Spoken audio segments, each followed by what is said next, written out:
আজকের প্রথম প্রশ্নটি হলো বুদ্ধ চরিত্র কার লেখা? অপশনগুলি হলো এ হরিসেন, বি অশ্বঘোষ, সি কালিদাস, ডি আর্যভট্ট। উত্তরটি হবে বি অশ্বঘোষ। দ্বিতীয় প্রশ্নটি হলো কনিষ্কের রাজধানী কোথায় ছিল? অপশনগুলি হলো A Gandhara, B Pataliputra, C Purushapura, D কোনোটি নয়।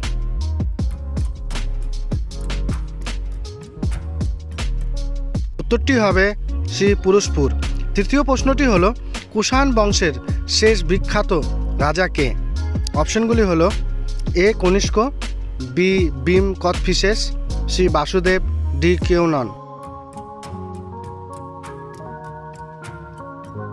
উত্তরটি হলো সি বাসুদেব। চতুর্থ প্রশ্নটি হলো কুষাণ যুগে কোন শিল্পের বিকাশ ঘটে? অপশনগুলি হলো এ পল্লব শিল্প, বি গান্ধার শিল্প, সি টেরাকোটা শিল্প, ডি কোনোটি নয়।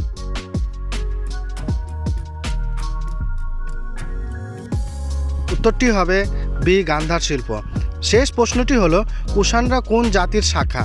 অপশনগুলি হলো এ ইউচি জাতির, বি আর্য জাতি, সি দ্রাবিড় জাতির, ডি কোনোটি নয়।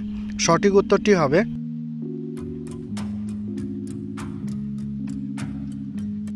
উত্তরটি হলো এ ইউচি জাতির।